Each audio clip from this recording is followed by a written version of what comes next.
సోమవారం రాత్రి పసుపు నీళ్లతో ఇలా చేస్తే చాలు 90 నిమిషాల్లో మీ సమస్యలు తీరిపోతాయి. సోమవారం రాత్రి పసుపు నీళ్లతో ఇలా చేస్తే మీ ఇంటిలోని డబ్బు వద్దన్నా వస్తూనే ఉంటుంది. పసుపు నీళ్లకు సంపదను ఆకర్షించే శక్తి ఉంది. ఉండే ముఖ్యమైన పదార్థం వంటగదిలో పసుపు. వంటల్లో ఉపయోగించే వస్తువుల్లో పసుపు ప్రధానమైనది. పసుపును వంటకాలలో, పూజలలో ఉపయోగిస్తూ ఉంటారు. ఆరోగ్యపరంగా, ఆధ్యాత్మిక పరంగా పసుపు మనకు ఎంతగానో మేలు చేస్తుంది.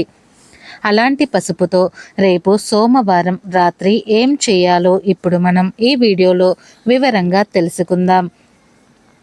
వారంలో ప్రతిరోజుకు ఒక విశిష్టత ఉంది.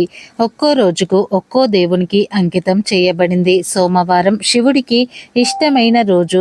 ఈ సోమవారం రోజు దేవుడికి నియమ నిష్టలతో పూజిస్తే సకల సంపదలు కలుగుతాయి. అయితే కొందరికి జాతకంలో దోషాలు ఉంటాయి. కొందరికి జాతకంలో దోషాలు ఉండడం వల్ల కానీ, ఇంటి వాస్తు సరిగ్గా లేకపోవటం వల్ల కానీ సమస్యలు ఎదురవుతూ ఉంటాయి. మీరు జీవితంలో ఇంకా సెటిల్ అవ్వకపోవటానికి గల కారణం, మీ వద్ద డబ్బు ఉండకపోవటానికి కారణం, మీ జీవితంలో అదృష్టం ఉండకపోవటానికి కారణం, మీకు గ్రహాల అనుకూలత లేకపోవటం. కొన్నిసార్లు మనపై దైవానుగ్రహం ఉన్న గ్రహాల అనుకూలత ఉండదు. అలాగే కొన్నిసార్లు ఇతరుల ఏడుపు వల్ల కూడా మనం ఎదగలేకపోతూ ఉంటాము. గ్రహవాస్తు, నరదృష్టి వంటి దోషాల నుండి బయటపడడానికి సోమవారం పసుపు నీళ్లతో ఈ పరిహారం చేయండి. మీ జీవితం అద్భుతంగా మారిపోతుంది. మీరు ఎన్ని పూజలు చేసినా, పరిహారాలు చేసినా మీ జీవితంలో మార్పు రావటం లేదు అంటే దానికి కారణం మీరు ఈ పరిహారం చేసే రోజున కొన్ని నియమాలను పాటించకపోవటమే. రేపు సోమవారం మీకు పరిహారం చేశాక కొన్ని తప్పులను అస్సలు చేయకూడదు. శివుడికి ఇష్టమైన ఈ సోమవారం రోజున ముఖ్యంగా చేయవలసిన ఒక పని ఉంది. అదే జల అభిషేకం. మీకు తోచిన విధంగా ఇంటిలో ఉన్న శివలింగానికి అభిషేకం చేయండి. జలంతో, పెరుగుతో, పాలతో, చెరుకు రసంతో, పంచదారతో ఇలా ఏదో ఒక దానితో శివుడికి అభిషేకం చేస్తే జన్మల పాపాలు తొలగిపోతాయి. మీ జీవితానికి మనశ్శాంతి లభిస్తుంది. సోమవారం శివుడికి నియమ నిష్టలతో పూజించాక రాత్రికి పసుపు నీళ్లతో ఈ పరిహారాన్ని చేయండి. మరి ఆ పరిహారం ఏమిటో, ఎలా చేయాలో ఇప్పుడు మనం ఈ వీడియోలో అయితే వివరంగా తెలుసుకుందాం. ఇక సోమవారం రోజు రాత్రి అందరూ భోజనం చేశాక వంటగదిని శుభ్రం చేసుకుని కాళ్ళు చేతులు కడుక్కోండి. ఇప్పుడు ఒక గాజు గ్లాసు తీసుకోండి. ఈ పరిహారానికి గాజు గ్లాసును ఉపయోగించాలి. ఎందుకంటే గాజు గ్లాసు త్వరగా నెగటివ్ ఎనర్జీని అట్రాక్ట్ చేస్తుంది. ఆ గాజు గ్లాసులో పసుపును వేయండి. అందులోనే కొన్ని వాటర్ను వేయండి. ఇప్పుడు అందులో ఉప్పు వేయండి. ఉప్పు చాలా శక్తివంతమైనది. లక్ష్మీదేవికి కూడా ఎంతో ఇష్టమైనది. దరిద్రాన్ని తొలగించడానికి మీకు సహాయం చేస్తుంది. పసుపు మీకు ఆర్థిక సమస్యలను దూరం చేస్తుంది. మీ జీవితంలో ఉన్న కష్టాలను దూరం చేస్తుంది. పసుపు, ఉప్పు గ్లాసులు వాటర్లో వేశాక తెల్ల ఆవాలను అందులో వేయండి. ఈ పరిహారానికి తెల్ల ఆవాలు చాలా ముఖ్యమైనవి. సాధారణంగా మన అందరి ఇళ్లలో నల్ల ఆవాలు ఉంటాయి. అయితే తెల్ల ఆవాలను పరిహారంలో ఉపయోగిస్తారు. నల్ల ఆవాలను వంటలలో తాలింపులకు ఉపయోగిస్తుంటారు.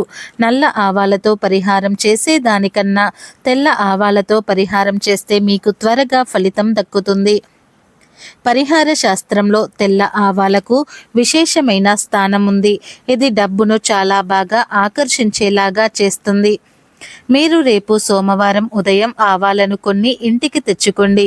ఆవాలను గ్లాసులో వేశాక గ్లాసును మీ చేతిలో పట్టుకొని, మాకు మా ఇంటికి ఉన్న గ్రహ దోషాలు అన్నీ పోవాలి, మా ఇంటికి ఉన్న వాస్తు దోషాలు పోవాలి, మా ఇంటిపై ఉన్న చెడు దృష్టి అంతా కూడా పోవాలని చెప్పుకోండి. ఇప్పుడు ఆ గ్లాసును మీ వంట గదిలో కానీ, పూజా గదిలో కానీ ఒక మూలన పెట్టండి. ఆ తర్వాత వెళ్ళి నిద్రించండి. ఈ పరిహారానికి వాడిన ప్రతి ఒక్క వస్తువు చాలా శక్తిని కలిగి ఉంటాయి. ముఖ్యంగా పసుపు మీకు ఉన్న గ్రహ దోషాలను తొలగించడానికి సహాయం చేస్తుంది. పసుపు గ్రహ బలాన్ని పెంచుతుంది. పసుపు నీళ్లలో ఉప్పు, తెల్ల ఆవాలు వేసి రాత్రంతా ఇంటిలో ఉంచడం వల్ల మీకు మీ ఇంటికి ఉన్న దోషాలన్నీ కూడా పోతాయి. మీ జీవితం అద్భుతంగా మారిపోతుంది. మీకు ఉన్న కష్టాలు తీరుతాయి. ఇవి మీ ఇంటిలో ఉన్న నెగటివ్ ఎనర్జీని లాగేసుకుంటాయి. ఇక మరుసటి రోజు అంటే మంగళవారం ఉదయం చీకటిగా ఉన్నప్పుడు అనగా తెల్లవారుజామునే నిద్రలేచి ఆ గ్లాస్ వాటర్ను మీ ఇంటికి దూరంగా ఉండే ఖాళీ ప్రదేశంలో పడవేయండి. లేదంటే పారే నీటిలో పడేసి వెనక్కి తిరిగి చూడకుండా ఇంటికి వచ్చేయండి. ఆ గ్లాసును నీటిగా కడిగి బయట వదిలేయండి. తరువాత ఇంటిని శుభ్రం చేసుకోండి. ఈ పరిహారం ఈ ఇంటిలో వారు ఎవరైనా సరే చేయవచ్చు. ఎవరు చేసినా అద్భుతమైన ఫలితం మాత్రం దక్కుతుంది. అయితే ఈ పరిహారం చేస్తున్నట్లు గాని ఎవరికీ చెప్పకూడదు. ఇలా ప్రతి సోమవారం చేయటం వలన మంచి జరుగుతుంది. మీకు ఉన్న దోషాలు అన్నీ కూడా తొలగిపోతాయి, నెమ్మదిగా పోతాయి. పండితులు చెబుతూ ఉన్నారు. మీరు మంచి అభివృద్ధిని కూడా చూస్తారు. ఆనందమైన జీవితాన్ని గడుపుతారు. మరి ప్రతి ఒక్కరు కూడా రేపు సోమవారం రాత్రి పసుపు నీళ్లతో ఈ పరిహారాన్ని చేయండి. మీకు ఉన్న సమస్యలను దూరం చేసుకోండి. మంచి జీవితాన్ని పొందండి. ఆర్థిక పరంగా వృద్ధి చెందండి. ఆనందంగా జీవించండి.